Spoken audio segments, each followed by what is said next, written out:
Hey everyone, and welcome back. I'm actually getting ready to do a small performance today.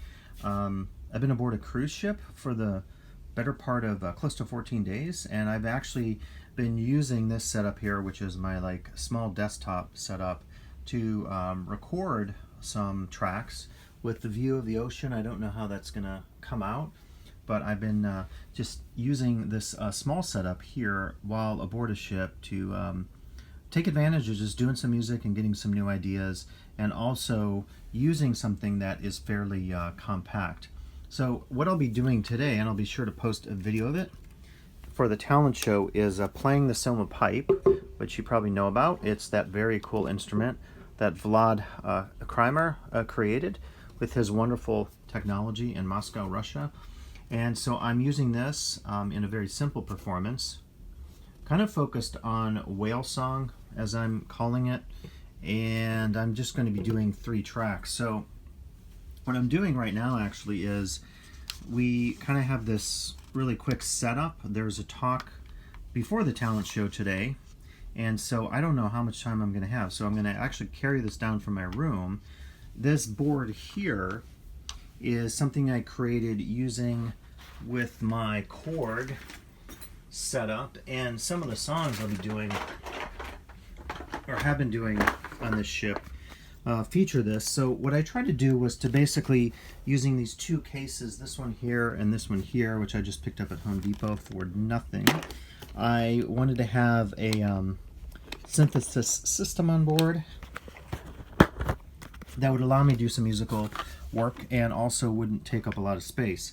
I didn't dare try to use this system here today. I might actually need this in a second for the talent show, because I thought it would be absolutely impossible to set these up in a performance setting. I think it would be possible, and that's why I created this board, to basically have the opportunity to hold down the battery on the Korg little bit system and then add the oscillator, filter, delay, and other bits in a meaningful way that you could actually get some great sounds out of it. And I have to say, I've been really impressed with the MS-20 style sounds out of the little bits. They're not super cheap, but I love the modularity of them, and it's reminding me I need to do a video in the future about options to modular setups, in case you're thinking about not breaking the bank doing modular. So this is part of the setup, and I love these cases. And on the other side, I've got all my necessary, a couple DuPont cables, which I'm using for the Ellitone Synth, which is here, and then also for the Kastle 1.5. And so I have a few DuPonts. I also have, these are super handy, the TRS splitter cables. If you're doing anything with a lot of these mini synths, including the Korg little bits, the Ellitone, the Kastle, including the in and out on the Kastle, if you want to take advantage of the patching there and do some CV or audio exploration, which is really highly recommended with that instrument, get one of these. And this is just the splitter. Take it out of the 35 millimeter or 1/8 inch output, and then you can run this into your mixer or whatever. So I have a lot of that stuff as a backup, and I also brought some of my passive multiples, because in a lot of cases working with this, I have a few other effects pedals that aren't pictured here, that aren't currently in the setup.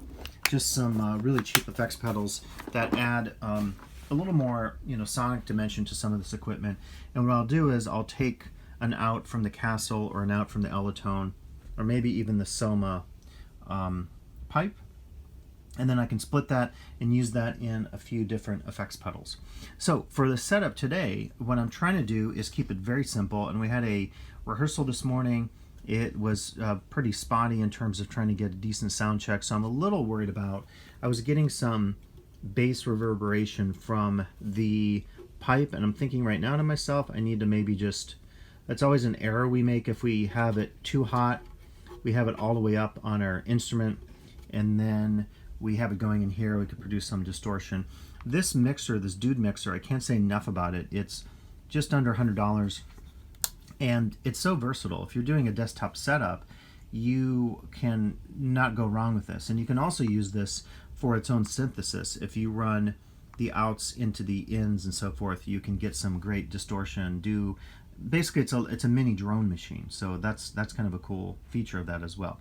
So what I wanted to do for this setup was have 3 channels. So I'll have the pipe on channel 1. I have my cable just hanging there ready to go, give to the sound guy, or actually that's going to go into the pipe or come from the pipe output, and then that is what of course attaches to the instrument and generates the sound.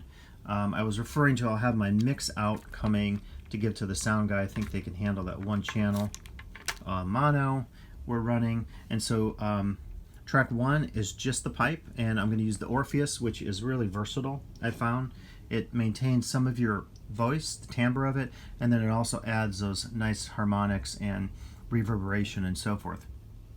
Channel 2 will be the Ellitone here, and I just discovered this patch last night. If you have one of these, put it in the middle jumper, the very middle of the 5, and run it to the right hand right of the 2 jumpers here, and it just creates a very cool, like Buchla-esque style bell tones. And I don't have the manual handy, so I don't know what that patch is, but I was looking for basically something rhythmic with one of my instruments, and then I wanted a drone with the second, and then the performative quality from the pipe. So this will be running into the little Donner pedal here, and I use some of these Donner effects. They're so cheap, they're small. The smaller ones, which I could show you,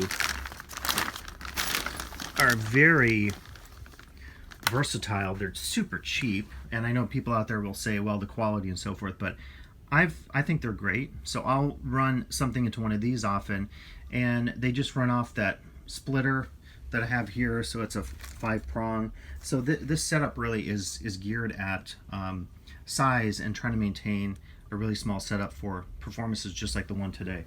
So in any case, I got this because it had 3 multi-effects, somewhere around I think 44 bucks.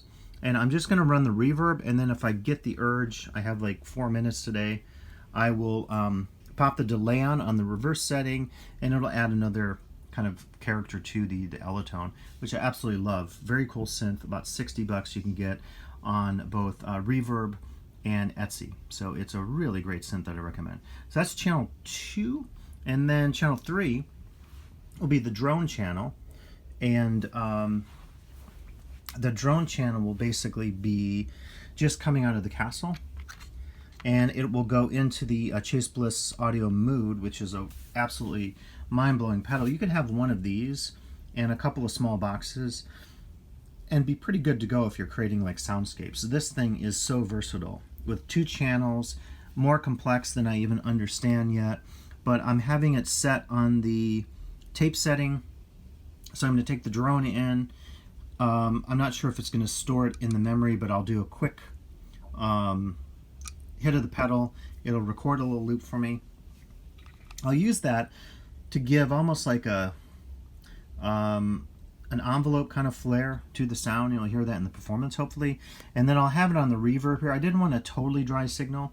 These boxes are great, but one of the disadvantages is sometimes you have to have you know, an external effect, because basically the dry sound may not be good enough for you. And so that's just one thing to consider if you're doing any kind of work with these small synths. You know, you might need some external effects processing. It would be cool if a dude had, you know, built-in reverb or something, but then that would make it bigger and would just boost the price. So I think this is probably good as is. So that will be my 3rd drone channel. So the idea behind the performance is I'll have probably start in with the drone, bring that in, then bring in the Ellitone. I may mess with the keypads a little bit to change up the sequencing, and then I'll use channel 1 for the live performance of the pipe, and we'll kind of see how it goes. It's going to be an on-the-fly performance just because of the nature of bringing all this stuff up, but I wanted to shoot this video because my concept behind this was to make a really small performance setup that I could take anywhere and hopefully use in a effective and still, you know, aesthetically and sonically interesting way. So we'll see how that works today. I will give you a video on the other end and post that, and you can check out the final performance. So thanks for listening, and I'll be back, of course, with another video shortly.